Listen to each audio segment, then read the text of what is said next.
Bismillahirrahmanirrahim. Assalamualaikum warahmatullahi wabarakatuh. Dan salam sejahtera kepada semua penonton-penonton yang sedang bersiaran di laman sumber inspirasi YouTube channel. Jadi tuan-tuan dan sekalian, video ini saya buat spontan saja, sekadar ingin kongsikan beberapa perkara yang saya rasa sangat menarik untuk dikongsikan. Di laman inspirasi ini, insyaAllah berkenaan tentang perjalanan saya dan beberapa orang kawan dalam mencari pengalaman, berjumpa dengan orang-orang yang boleh dikirakan sebagai sudah mungkin boleh dikirakan sebagai sudah sukses dalam bidang yang saya sedang lakukan inilah, iaitu bidang pertanian. Jadi tuan-tuan dan sekalian, apa yang boleh saya kongsikan di sini adalah berkenaan tentang cara orang yang berjaya berbeza dengan cara orang yang tidak berjaya dalam melakukan apa jua perkara. Tuan-tuan dan sekalian, perkara penting yang kita perlu contohi bagi orang yang berjaya, pertama adalah fleksibel.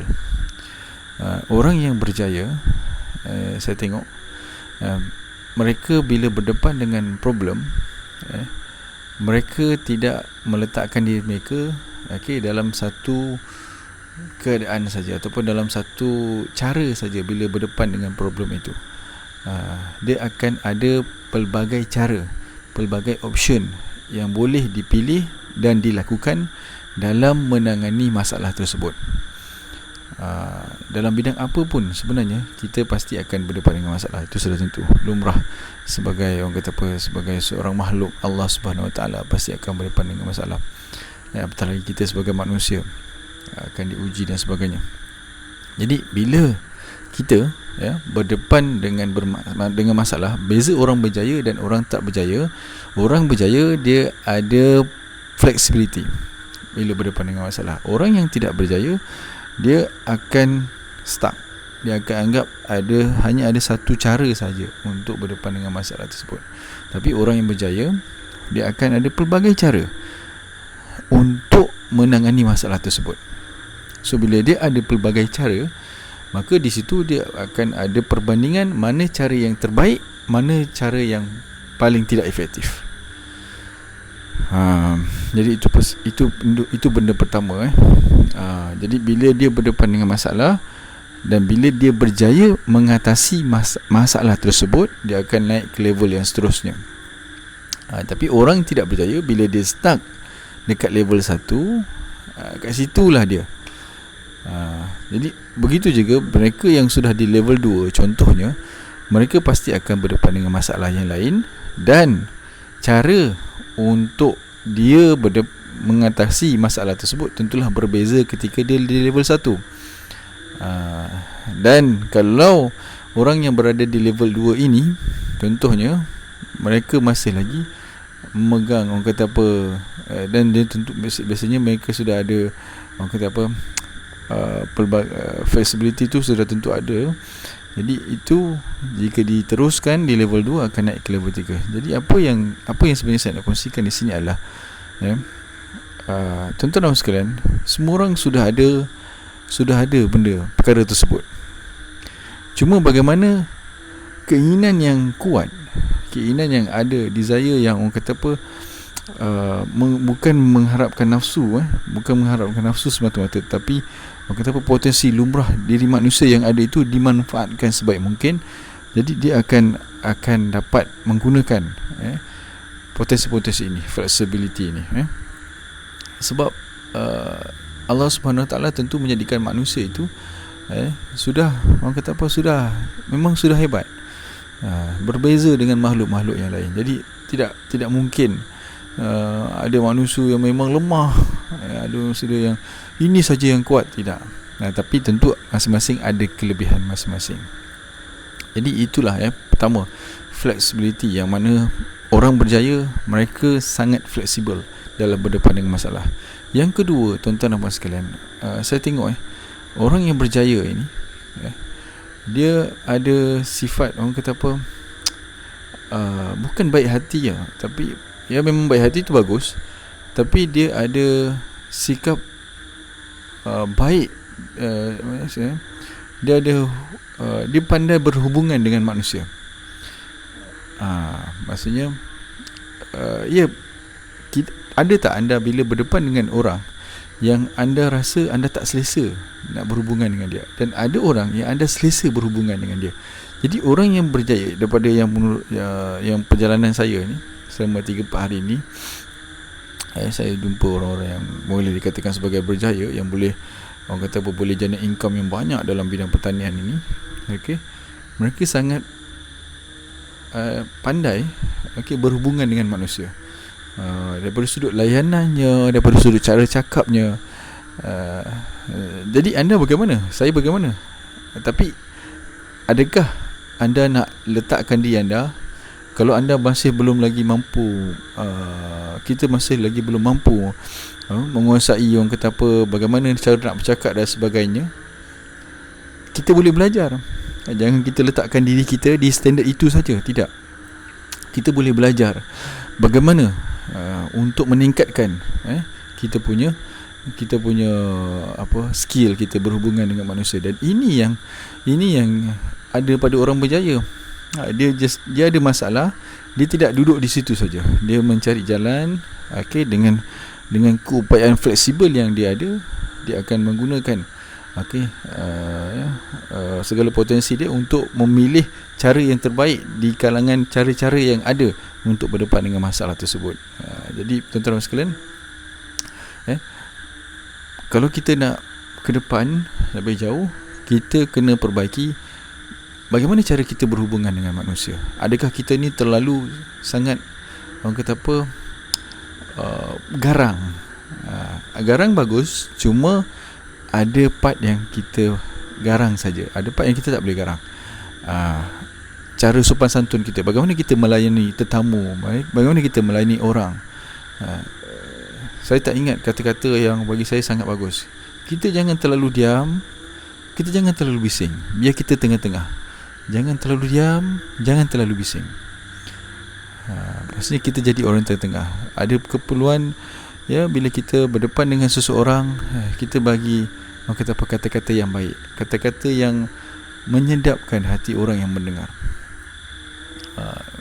Maksudnya bukanlah mengampu, tetapi orang kata apa, cara kita bercakap itu akan mempamerkan bagaimana cara kita berhubungan dengan semua orang. Jadi tuan-tuan sekalian, itu bila kita tengok orang yang berjaya ni, cara mereka melayani orang tu sangat, orang kata apa, sangat, orang kata humble, dengan cara yang orang kata bersahaja.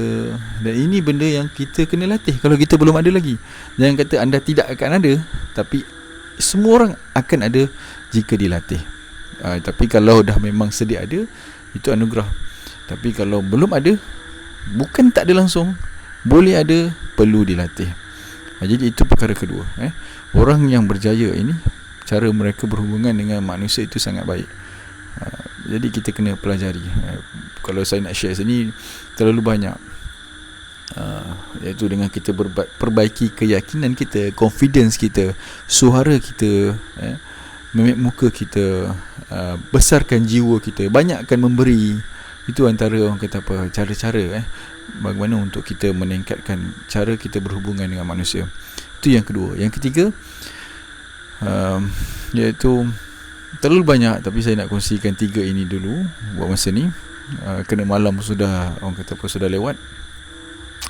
Yang ketiga, orang-orang yang berjaya ini, mereka ada simple, mereka ada target mereka.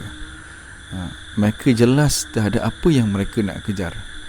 Mereka tahu, mereka setahun depan, setahun lagi, 2 tahun lagi, mereka ada di mana. Jadi mereka jelas dalam setiap tindakan yang mereka lakukan. Kalau contoh, bagi seorang pengusaha agro pertanian, mereka target, dalam masa 1 tahun mereka sudah ada jana pendapatan, contoh RM20,000 sebulan, dengan bilangan tanaman, seluas tanaman dengan berapa ekar, bilangan pekerja berapa ramai, 20-30 orang. Itu sudah jelas pada orang yang berjaya. Tapi kalau orang yang tidak berjaya, mereka tak jelas. Apa yang mereka buat itu tidak selari dengan apa matlamat yang mereka nak. Dan tentunya ianya berkait rapat dengan big why. Kenapa mereka nak pergi? Kalau anda ada anak, anda ada isteri, anda nak anak-anak anda, isteri anda hidup dalam keadaan yang orang kata apa, selesa, cukup makan, cukup pakai, rumah yang selesa. Jadi itu boleh jadi big why anda. Ada orang yang mereka berjuang untuk agama semata-mata, itu boleh jadi big why anda. Jadi pasti semua orang ada big why mereka. Jadi bila anda kenal big why anda, kita akan dapat orang kata apa, selarikan tindakan kita dengan matlamat kita. Jadi ini 3 perkara yang mungkin saya boleh kongsikan kepada anda semua, termasuk diri saya sini, untuk mengingatkan diri saya tentang orang-orang yang berjaya, mengapa mereka berbeza dengan orang yang lain. Tentu ada tindakan mereka yang berbeza, tentu ada prinsip hidup mereka yang berbeza, tentu ada dalaman diri mereka yang berbeza dengan orang yang lain. Itulah 3 perkara yang boleh saya kongsikan buat masa ini, iaitu yang pertama, flexibility. Orang berjaya sangat fleksibel bila berdepan dengan masalah. Dia tidak mengharapkan orang lain untuk orang kata apa, untuk membantu ataupun untuk lonjakkan diri mereka, ataupun untuk, dia tak mengharapkan orang lain untuk memberi kesan kepada emosi dia. Contoh, ada masalah tertentu yang orang kata apa, yang berlaku dalam satu organisasi dan sebagainya. Dia tidak menyalahkan orang lain atas perbuatan dia. Dia menyalahkan diri dia atas perbuatan yang, ataupun atas kesilapan yang berlaku untuk diperbaiki. Tapi bukanlah menganggap diri dia memang salah secara mutlak, maksudnya sampai merendah diri, tidak. Tapi untuk satu, orang kata apa, muhasabah sahaja. Jadi itulah pertama, flexibility. Orang berjaya ni fleksibel dalam berdepan dengan masalah. Yang kedua, orang-orang yang berjaya ini mereka sangat pandai berhubungan dengan manusia. Jadi kita perlu tingkatkan cara kita berhubungan dengan manusia. Rasulullah SAW ni adalah contoh yang terbaik bila berdepan dengan para sahabat, bila berdepan dengan umat, bagaimana cara Rasulullah SAW sangat lemah lembut dan sebagainya, sangat hormat dengan orang dan sebagainya. Itu yang kita perlu teladani. Jadi yang ketiga, orang yang berjaya ni mereka jelas dengan target mereka, tindakan mereka ke arah target mereka. Jadi kalau kita tak jelas, tindak tanduk kita tak jelas, bagaimana kita nak sama macam orang yang berjaya? Jadi tuan-tuan dan sekalian, itulah yang boleh saya kongsikan. Okey, daripada tim Sumber Inspirasi YouTube channel. Terima kasih kerana anda sentiasa bersama-sama dengan kami. InsyaAllah jika anda ada sebarang pertanyaan, komentar dan sebagainya, ataupun topik-topik yang anda ingin kita utarakan di laman Sumber Inspirasi, ataupun sesiapa saja speaker yang anda ingin bercakap di laman ini, insyaAllah sila beritahu, kita akan usahakan insyaAllah. Jadi sekian saja daripada saya, Syazan Rosli. Untuk tim Sumber Inspirasi, kami doakan agar anda sentiasa bahagia, berjaya di dunia dan juga di akhirat nanti, insyaAllah. Sama-sama kita amalkan percakapan yang baik, percakapan yang positif, sebarkan positive vibes dan sebagainya, insyaAllah. Semoga dunia ini insyaAllah semakin baik asbab kita, insyaAllah. Terima kasih kerana sudi bersiaran. Kita jumpa lagi. Assalamualaikum warahmatullahi wabarakatuh.